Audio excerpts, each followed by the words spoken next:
പിടിച്ചു കുലുക്കിയ അതിശക്തമായ ഭൂകമ്പത്തിന് പിന്നാലെ ദുരിതാശ്വാസ പ്രവർത്തനങ്ങൾ ഊർജിതമായി തുടരുന്നു. ഭൂകമ്പത്തിൽ ഇതുവരെ 1414 പേർ മരിച്ചതായാണ് ഔദ്യോഗികമായി റിപ്പോർട്ട് സ്ഥിരീകരിച്ചിട്ടുള്ളത്.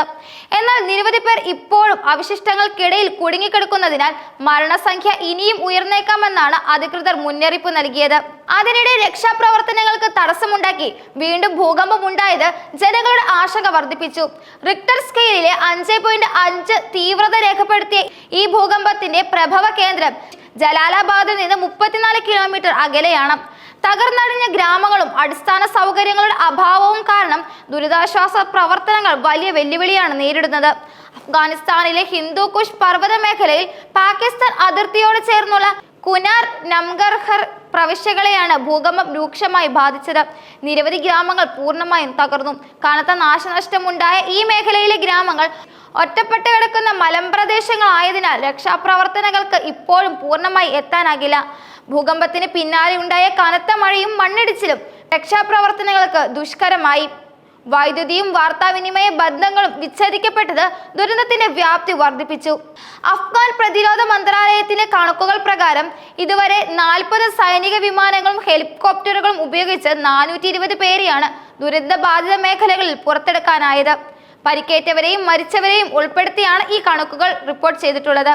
രാജ്യത്ത് ഡോക്ടർമാരുടെയോ ആശുപത്രികളുടെയോ സഹായമില്ലാത്തത് ദുരിതത്തിന് ആക്കം കൂട്ടുന്നു.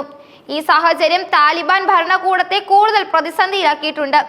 നേരത്തെ വിദേശ സഹായങ്ങൾ കുറഞ്ഞതിന്റെ പേരിൽ സാമ്പത്തികമായി വലിയ പ്രതിസന്ധിയിലായിരുന്നു താലിബാൻ ഭരണകൂടം. ഈ ദുരന്തം അവരുടെ പ്രതിസന്ധി കൂടുതൽ വഷളാക്കും. അഫ്ഗാനിസ്ഥാനിലെ ജനങ്ങൾക്ക് സഹായം വാഗ്ദാനം ചെയ്ത് ഇന്ത്യയും ചൈനയും ഉൾപ്പെടെയുള്ള രാജ്യങ്ങൾ രംഗത്തെത്തി.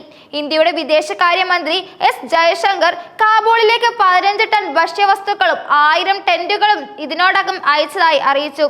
ഇന്നു മുതൽ ദുരിതാശ്വാസ പ്രവർത്തനങ്ങളുടെ ഭാഗമായി കൂടുതൽ സഹായം ഇന്ത്യയിലേക്ക് അയക്കുമെന്നും അദ്ദേഹം വ്യക്തമാക്കി. അഫ്ഗാനിസ്ഥാനിലെ ജനങ്ങളുടെ ആവശ്യങ്ങൾക്കനുസരിച്ച് എല്ലാ സഹായങ്ങളും നൽകാൻ ഇന്ത്യ പ്രതിബദ്ധരാണെന്നും അദ്ദേഹം കൂട്ടിച്ചേർത്തു. ചൈനയും സഹായം വാഗ്ദാനം ചെയ്ത് മുന്നോട്ട് വന്നിട്ടുണ്ട്. അഫ്ഗാനിസ്ഥാനിലെ ആവശ്യങ്ങൾക്കനുസരിച്ച് സഹായം എത്തിക്കാൻ തയ്യാറാണെന്ന് ചൈനയുടെ വിദേശകാര്യ വക്താവും അറിയിച്ചു. അമേരിക്ക ഉൾപ്പെടെയുള്ള മറ്റ് രാജ്യങ്ങളും സഹായം നൽകുമെന്നും അറിയിച്ചിട്ടുണ്ട്. അഫ്ഗാനിസ്ഥാനെ സംബന്ധിച്ചിടത്തോളം അന്താരാഷ്ട്ര സഹായം എത്തിക്കുന്നത് വലിയൊരു വെല്ലുവിളി തന്നെയാണ്. താലിബാൻ ഭരണകൂടത്തെ പല രാജ്യങ്ങളും ഔദ്യോഗികമായി അംഗീകരിക്കാത്തതിനാൽ നേരിട്ടുള്ള സഹായം നൽകുന്നതിൽ അവർക്ക് പരിമിതികളുണ്ട്. എന്നാൽ മാനുഷികപരമായ കാര്യങ്ങൾ പരിഗണിച്ച് ദുരിതാശ്വാസ പ്രവർത്തനങ്ങളിൽ സഹകരിക്കാൻ പല രാജ്യങ്ങളും തയ്യാറാണ്. രക്ഷാപ്രവർത്തനങ്ങൾക്കായി വിദേശ സഹായങ്ങൾ സ്വീകരിക്കുന്നതിനെ താലിബാൻ സ്വാഗതം ചെയ്തിട്ടുണ്ട്.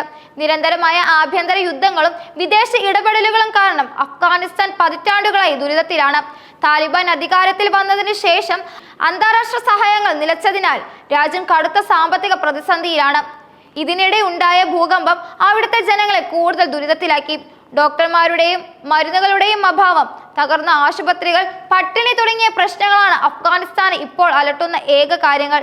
ഈ സാഹചര്യത്തിൽ അന്താരാഷ്ട്ര സമൂഹത്തിന്റെ സഹായം അവർക്ക് അത്യന്താപേക്ഷിതമാണ്. അഫ്ഗാനിസ്ഥാനിൽ നടന്ന ദുരന്തം മനുഷ്യ സമൂഹത്തെ ഒന്നായി വേദനിപ്പിക്കുന്നതാണ്. ഈ ദുരിതത്തിൽ നിന്ന് കരകയറാൻ അഫ്ഗാനിസ്ഥാനെ സഹായിക്കേണ്ടത് ലോകരാജ്യങ്ങളുടെ തന്നെ ചുമതലയാണ്. ഇന്ത്യയും മറ്റു രാജ്യങ്ങളും നൽകുന്ന സഹായങ്ങൾ അഫ്ഗാൻ ജനതയ്ക്ക് ഒരു ആശ്വാസമാകും.